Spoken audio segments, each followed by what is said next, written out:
Callan's boots echoed on the hollow metal floor as he made his way down the dim corridor toward the emergency airlock. The cargo station had fallen quiet weeks ago after a reactor malfunction drove most crews away, but Callan stayed behind to run repairs. He moved slowly, senses alert, because the station had become too empty, too still. When he reached the heavy airlock door, a faint tapping sound stopped him in his tracks. His heart pounded as he strained to listen.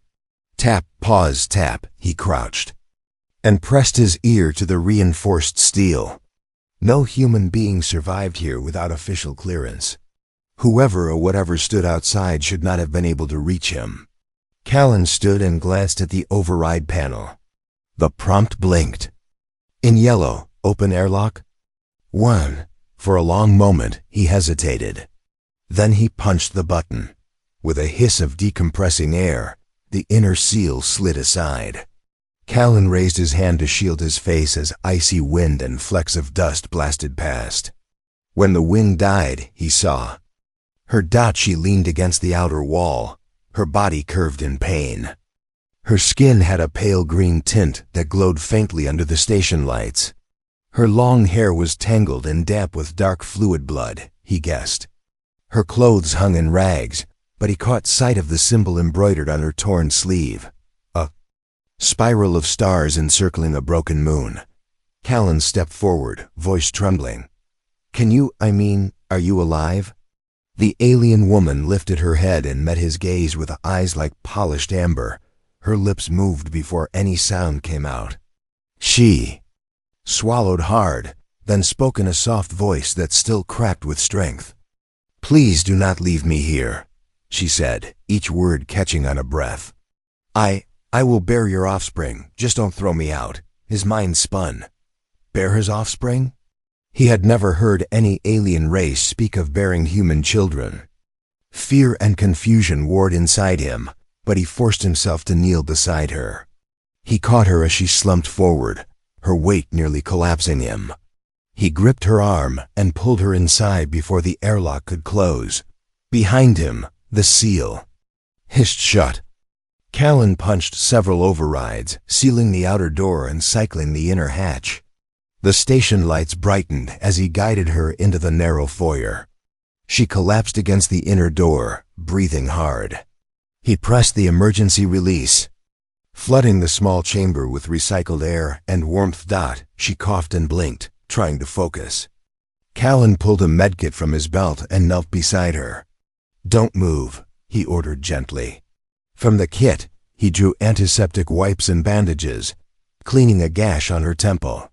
Blood stained his gloves, but he did not flinch. Her eyes stayed on his face, watching every careful motion. When he finished, he sat back. I'm Callan, he said, voice low. I'm the station's maintenance officer. He studied her features. High cheekbones, slender nose, small ridges over her brow. She was unlike any alien he had ever seen in data logs. What happened to you? She closed her eyes for a moment, then spoke between shallow breaths. My name is Solari, she sighed. I fled from the Genesis fleet. They used us for experiments, breeding experiments. My people are nearly extinct. Her voice trembled.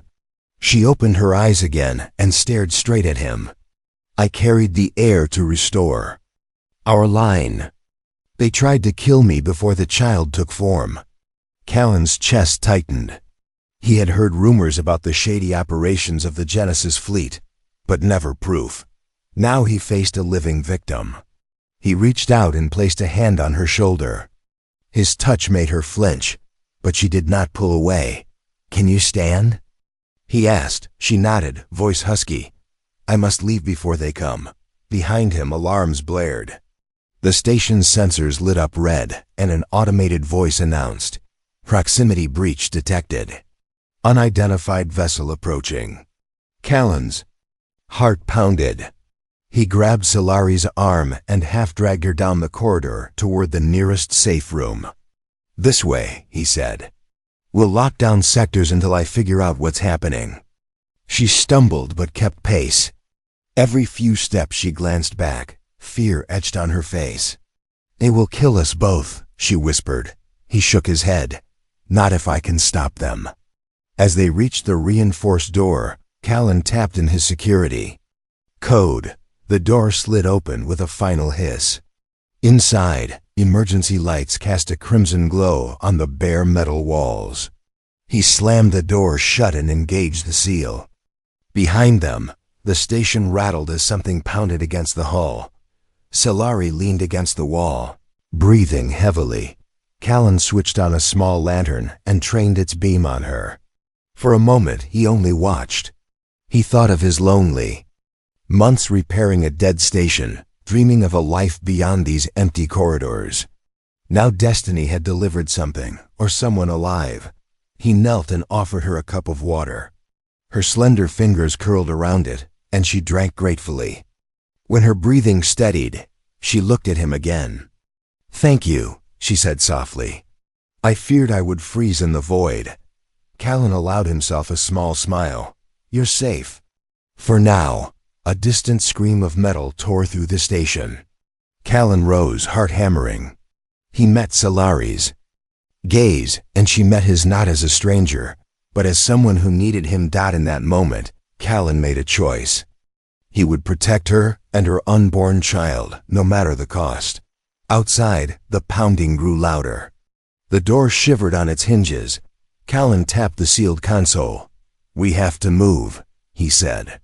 His voice was steady, but inside, fear and determination raced in equal measure. Solari stood, placing a hand on her swollen belly. "Then let us go," she whispered, and stepped forward into the dark corridor, Callan following close behind. The safe room was quiet now, the only sound the low hum of the backup generator.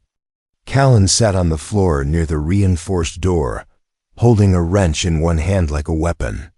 He kept his eyes on the alien woman Solari, who was resting against a storage crate.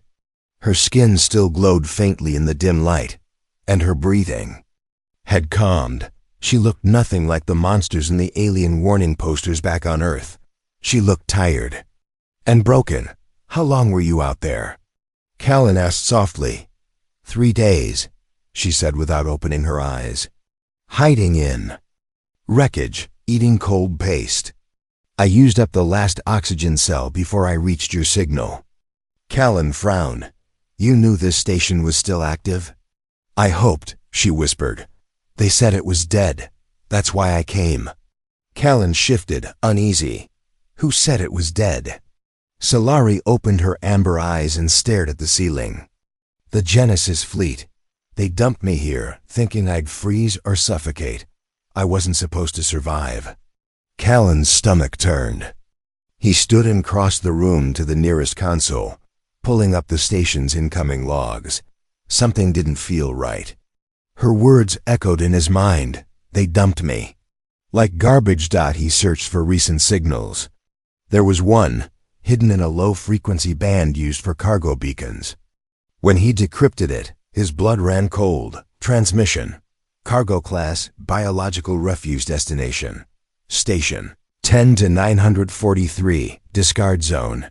She wasn't just abandoned, he whispered to himself. They marked her as waste. Solari sat up slowly, watching him. "You see now," she said.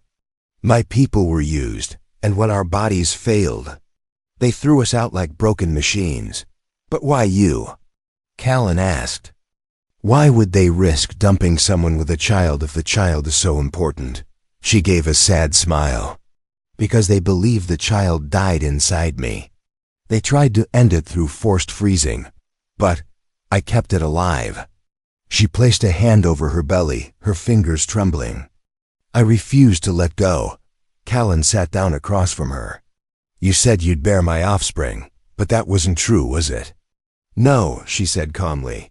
"It was a lie, a desperate one. I thought maybe if I offered you something you valued, you'd let me live." He didn't know what to say. Part of him felt deceived, but another part understood. She had been dying, alone, terrified, and no one, not even a soldier, should die like that. Was the baby's father one of them?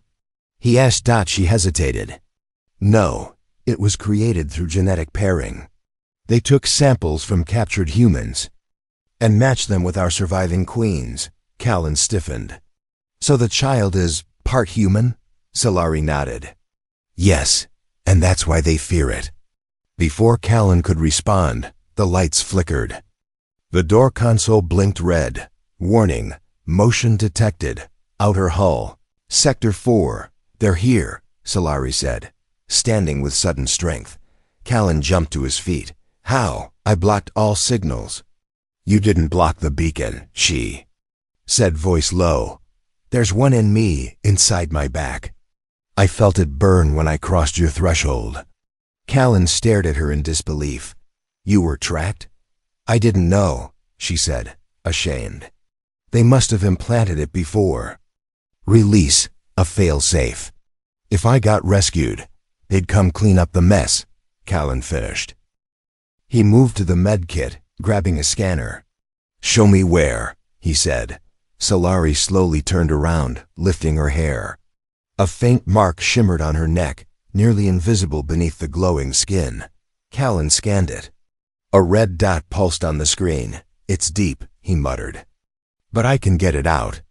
He hesitated, then took a scalpel, gloves, and a dermal patch from the kit. I need to cut it. There'll be pain.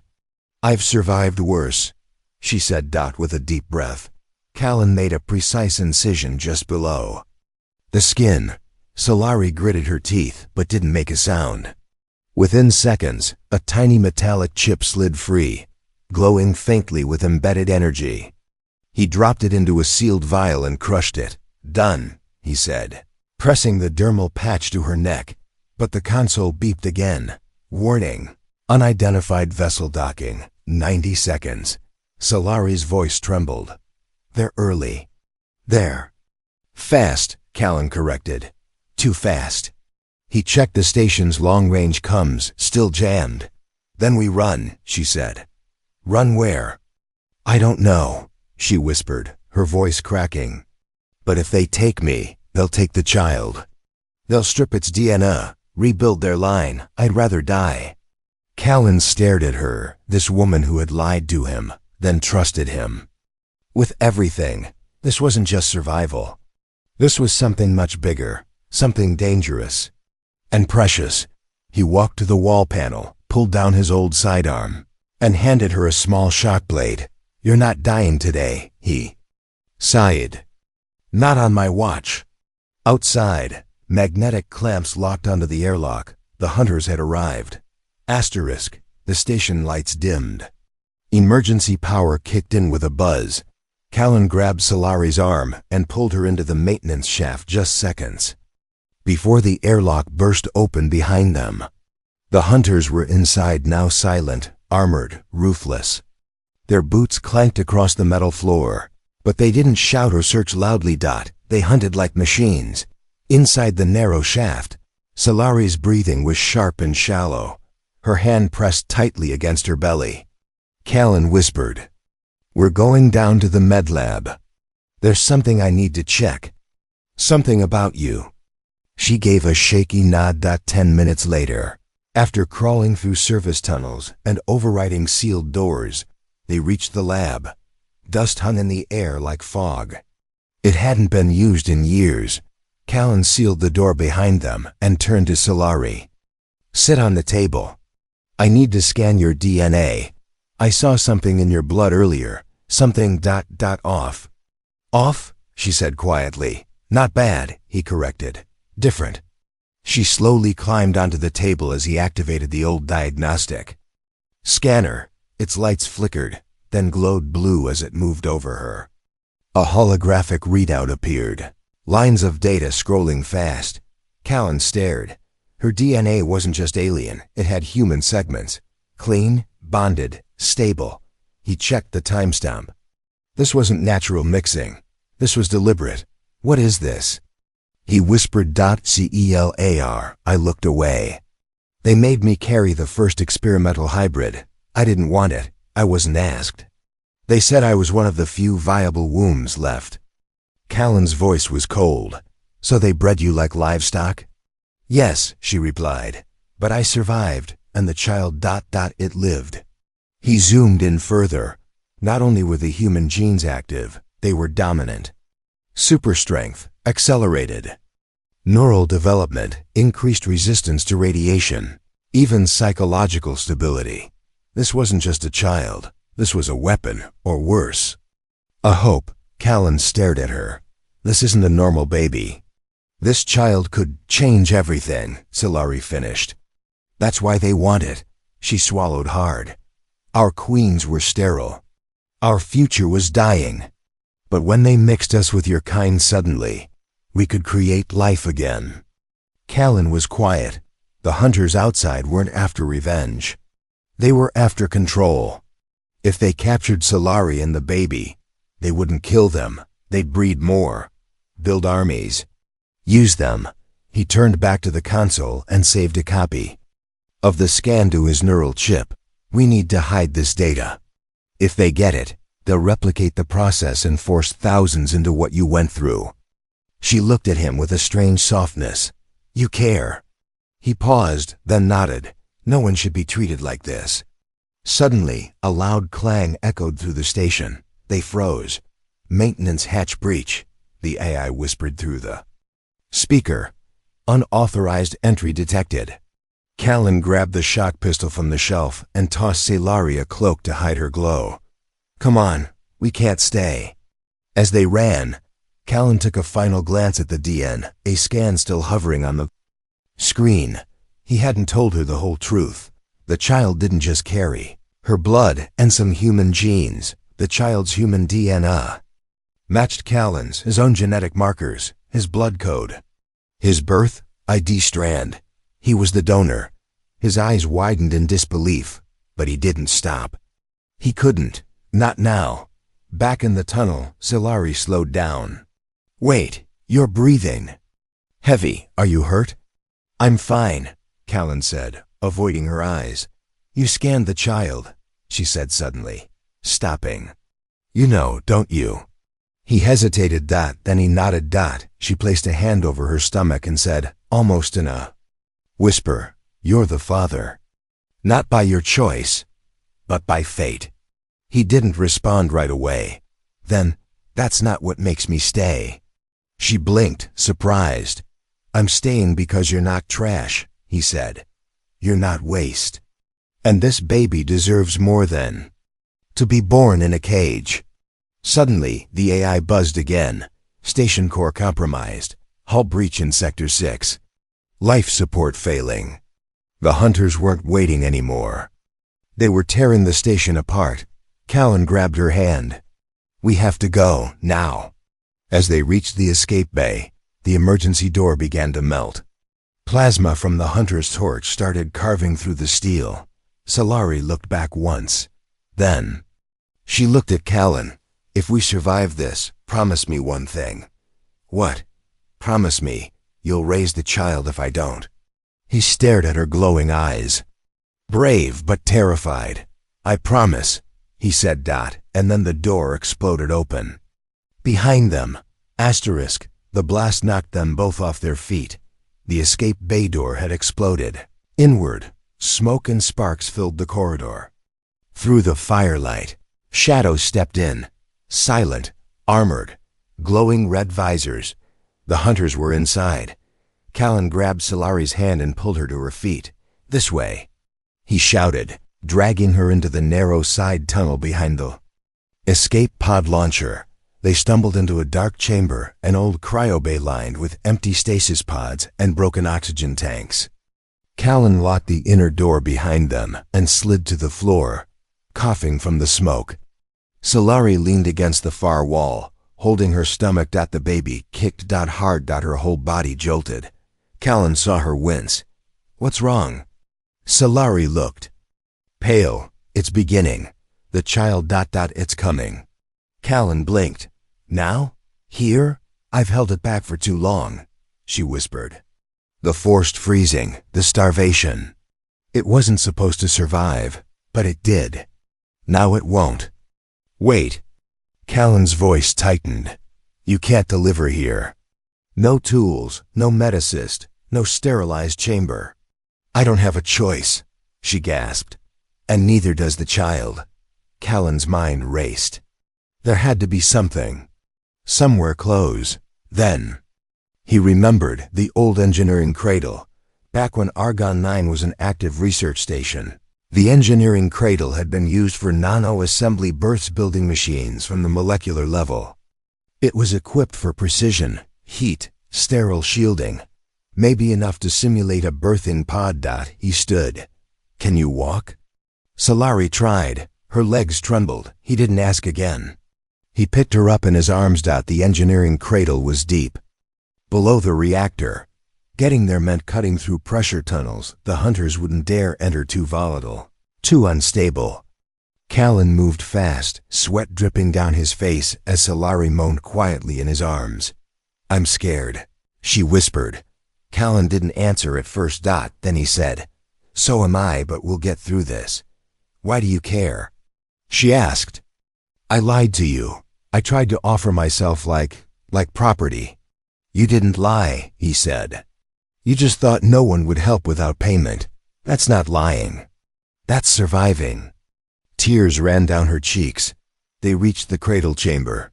The room was cold, sterile, glowing white-blue from old generator lights. Callan placed her inside the pod, activating the chamber's internal systems. Oxygen hissed. Heat lamps flared. The system came online, flickering but stable. Solari gasped and screamed as the first contraction hit. Callan held her hand tightly. Outside, the station groaned. Explosions shook the floor. The hunters were searching, getting closer. But the birth had begun. Inside the pod, the child's energy grew brighter. The chamber glowed pink and gold. Energy radiating from Solari's body like a sunrise.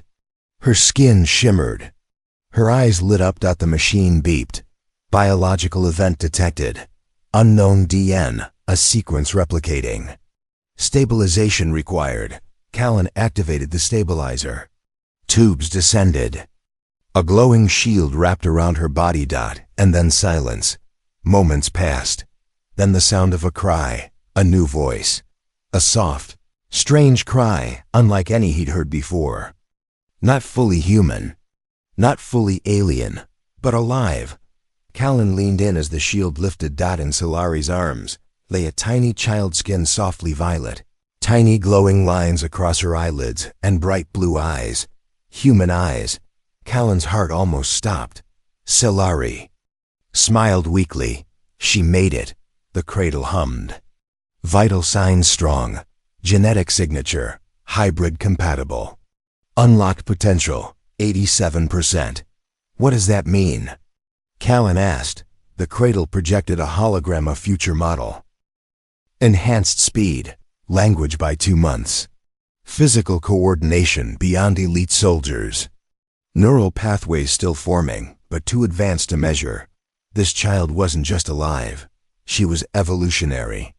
Solari looked at Callan, exhausted but peaceful. She's not a weapon. She's not a project. She's proof that we're not so different.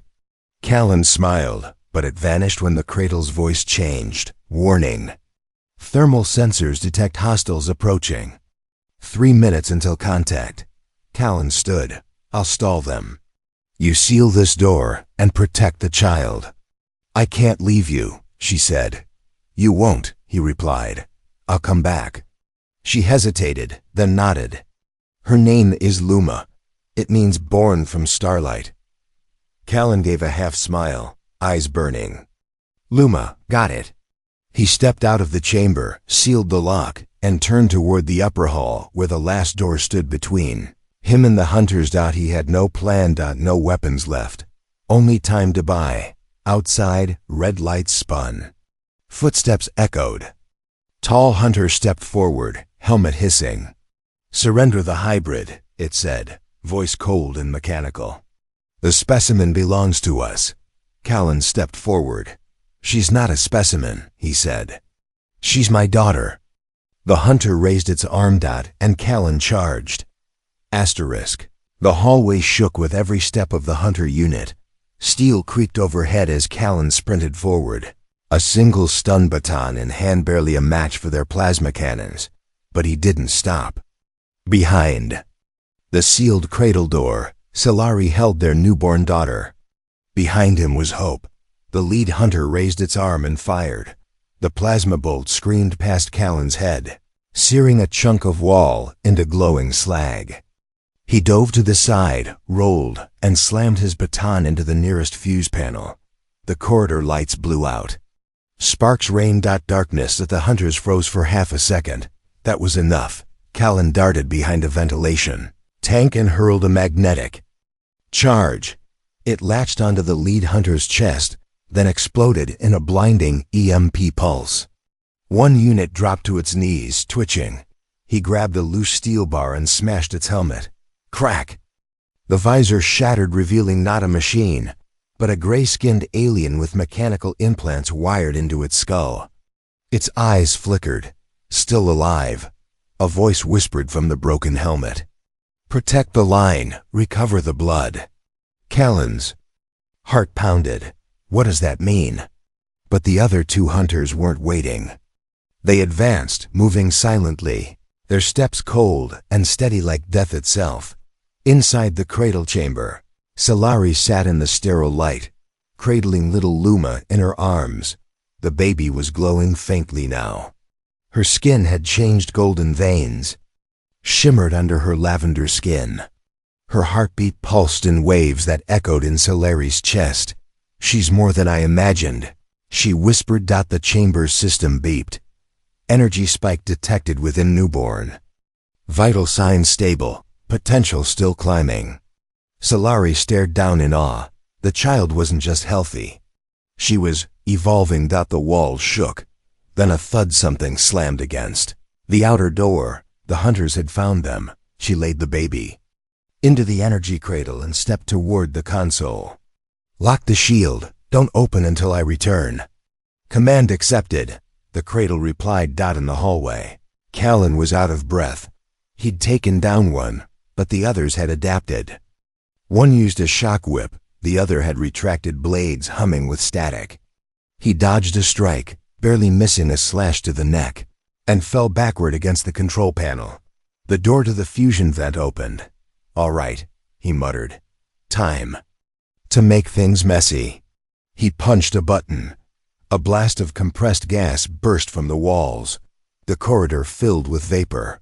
The hunters hesitated, sensors blinded.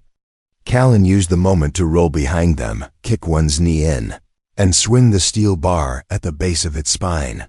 Sparks flew, but the hunter turned, unfazed, and grabbed him by the throat. It lifted him into the air. "Give us the child." The alien inside hissed, "Your bloodline ends today." Callan's fingers reached toward the utility belt on the hunter's waist. He yanked off a plasma grenade, thumbed the timer. "Take it yourself," he growled, and slammed it into the hunter's chest. The explosion tore through the hallway. Back inside the chamber, Solari collapsed to her knees. She felt the blast in her bones. She tried to reach for the door, but her legs failed. The console beeped. Biological distress detected. Cortisol levels rising in both mother and child. Then came the voice she dreaded. "Override," said a cold, artificial tone through the intercom. "Open the door." The system refused. "Unauthorized."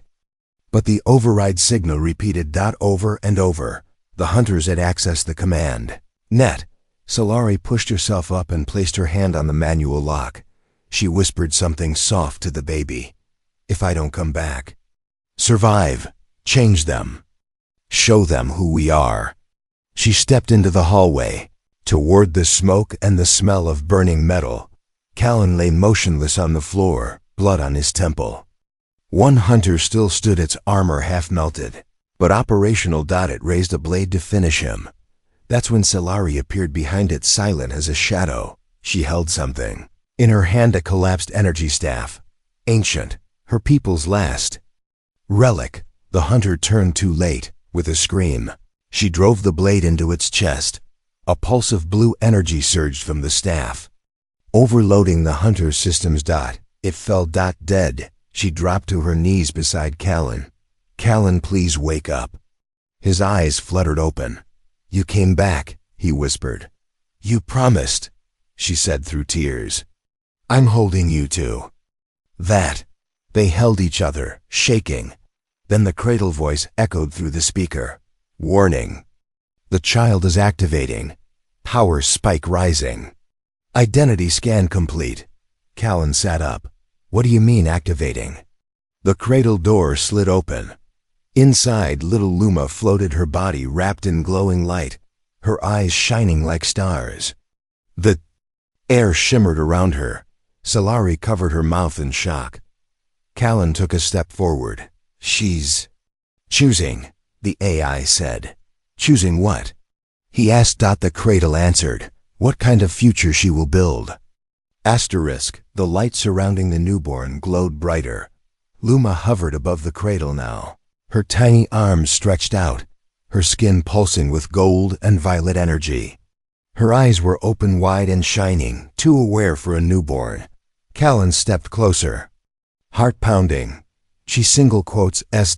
floating. Solari stood beside him, barely breathing. "This is not normal." The I voice returned, calm but urgent. Energy output increasing. Unlock gene sequence. Recognized. Callan turned. Recognized by who? The room's lights flickered. Matching records found. The AI continued. Royal Archive. Lineage class. Sovereign class biosignature. Callan stared at Solari. "What does that mean?" She froze. Her voice was a whisper. "It means ...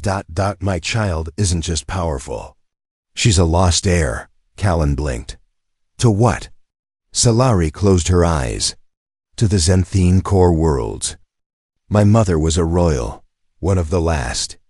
Before the council betrayed her, before the genetic purging, before they turned queens into breeding stock." She opened her eyes, glowing softly now, like her daughter's. "I was hidden. They kept me alive only because they thought my bloodline was too damaged to matter." "But Luma's birth changed that?" Callan asked. She nodded. "She carries both legacies. Human evolution and royal alien blood. She's the first living heir in centuries." Callan's thoughts spun. Then this wasn't just about survival. "No," Solari said, voice trembling. "This was about power. The kind that could make empires rise or fall." The station's emergency comes, silent until now, crackled to life. Unknown beacon detected. Broadcasting genetic confirmation signal. Callan's eyes widened. The baby's activating some kind of ... broadcast? Before Solari could answer, the station's AI interrupted again. Incoming transmission. Source: Galactic Diplomatic Network. A deep voice echoed through the chamber. "To the vessel hosting the Xanthine. Sovereign signature, this is High Counselor Traven of the Union Worlds. Do not move, do not flee. We are en route. The air belongs to us." Solari stepped back, horrified. "No," she whispered. "They're not coming to honor her. They're coming to control her." Callan looked up. "Can they trace us?" The eye replied. "Beacon is now visible to all interstellar governments within 5 parsecs." Solari collapsed onto the bench. "We're not being hunted by one faction anymore. We're being hunted by everyone." Asterisk in the chamber. Luma slowly lowered back into the cradle. Her light dimmed, her eyes closing softly. She used her power. "Without meaning to," Callan said. "She's just ... a baby." But the signal was already out, and ships were already on their way. Callan turned to Solari. "We need to leave this station, now." She hesitated. "Even if we run, they'll chase us. Then we stop running," he said. "We find someone who won't want to use her." Solari looked skeptical. "Who? The Terran Assembly? They'll just put her in a lab. The Xanthine rebels? They'll raise her to be a weapon." Callan's jaw tightened. "Then we make a third choice." Hours later, in the old station hangar, Callan worked fast. He'd reassembled his old scout ship, the Ember Lance, half broken, but space-worthy. He loaded fuel cells, repaired life support, and encrypted every frequency. Solari sat inside, cradling Luma, whose energy had now settled into a calm, warm pulse. "She's sleeping," Solari said softly. "Let's hope she doesn't wake." "Up glowing again," Callan replied with a small smile. Solari didn't laugh. "Once we launch," she said, "there's no turning back." Callan paused at the ramp. "They'll chase her no matter what." "And if they catch us?" she asked. "Then I make them wish they hadn't," he said. As the Ember Lance rose from the docking bay, the abandoned station behind them burned. The beacon, still pulsing, grew smaller in the distance, but in the silence of deep space, another signal awakened. Unknown location, Xanthine Archive. Vault buried beneath a dead moon, an ancient AI flickered online, holographic stars spun in the air. The genetic code from Luma's broadcast matched an entry long thought erased. A face appeared in the flickering data, a long-dead queen. AI spoke in a voice that echoed through the void. "The royal line has returned. Initiate awakening protocol. The sleeping guard must rise." Back aboard the Ember Lance, Callan leaned back in the pilot's seat. "Where to?" Solari touched the screen, marking a remote system. "There's one planet, forgotten. No satellites. Just jungle and sky." "Sounds perfect," he said. She looked down at Luma. "We won't survive by running. We survive by choosing who she becomes." Callan stared out the window, at the stars. "Then let's raise her right." The ship entered warp. Behind them, a dozen signals lit up across spaceships from different factions, scanning for the same thing: a baby, a future, a queen. The jungle world was untouched. Thick green forests stretched for miles. No cities. No satellites. No warships in orbit. Just silence. The Ember Lance settled on a high ridge. Callan stepped out first, scanning the horizon with his old scope. Wind rustled through blue-leafed trees. Somewhere, a bird-like creature shrieked. It felt like a place forgotten by the stars. Behind him, Solari stepped down, holding little Luma, now wrapped in a soft blanket. The baby cooed quietly, her glow dim but constant like the hum of life itself. "This place is safe," Callan said. "For now," Solari nodded. "She seems calm here." They made camp under a natural rock shelter. Callan set up solar panels, filtered water, and reactivated the portable shield dome. As night fell, the stars above them blinked into place more than Callan had ever seen back near Earth's polluted skies. Around the fire, Solari rocked the baby in her arms. "Do you think they'll ever stop searching for her?" she asked. Quietly, Callan shook his head. "No, but they'll lose her trail. The beacon's gone. The records are buried. We have time." "Time for what?" He looked at her. "To raise her. Not as a queen. Not as a weapon. Just a child. One who can choose who she wants to be." Solari stared at him for a moment. Then she asked, "Why are you still here, Callan?" He blinked. "What do you mean? You could have dropped us anywhere. Hidden. U.S. Moved on. You don't owe us anything." He met her gaze. "You begged me once not to throw you out. Now I'm telling you, stay with me." Her eyes softened. She leaned her head against his shoulder. "I'm tired of running." "Then don't," he said. "Let's build something." Weeks passed. They cleared part of the jungle and built a small shelter using ship parts and native wood. The planet had no name, so they gave it one together: Nova's Rest. Luma grew fast. By the second week, she could stand. By the fourth, she began speaking first in alien syllables, then in English. She called Callan Day. Solari smiled every time she said it, but peace didn't last. One night, the shield dome blinked red. Low orbit scan detected. One ship, no ID. Callan grabbed his rifle. He ran to the ridge and looked up. A single black ship hovered silently. Above the treetops, sleek, quiet, unlike the clunky hunter crafts. This one was fast, designed to infiltrate.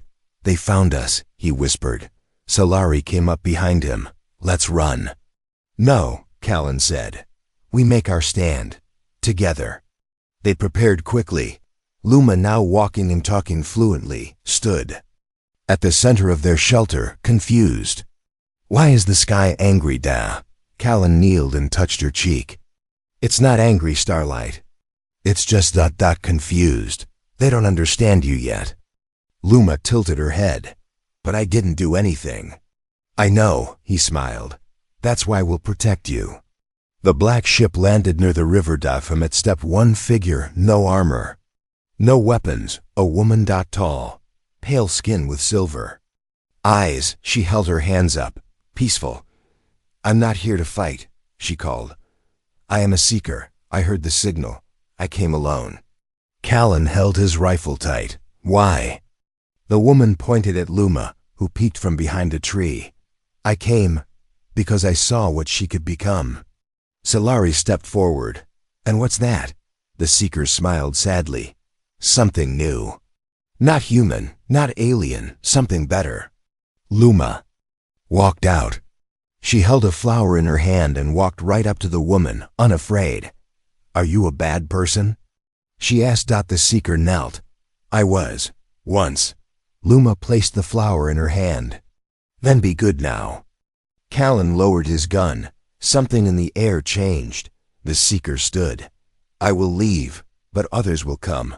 Many, with fear, with greed, with demands. We'll be ready, Callan said. No, Solari said. We won't fight them. She placed a hand on Callan's shoulder. We'll teach them. The seeker boarded her ship and left without another word. As her ship vanished into the sky, Callan looked at Solari. You trust her? No, she said. But I trust our daughter. They turned to look at Luma, who was now drawing symbols. In the dirt, strange glowing shapes that pulsed like stars. She's building something. Callan whispered. She's building a language, Solari said. One the whole galaxy will understand. Years later, a message began to spread across nearby systems. A voice, a child's voice. You don't have to hurt to be heard. You don't have to rule to be remembered. Let me show you another way. The voice echoed across enemy borders, and for the first time in centuries, warships paused. Enemies listened. And peace felt possible.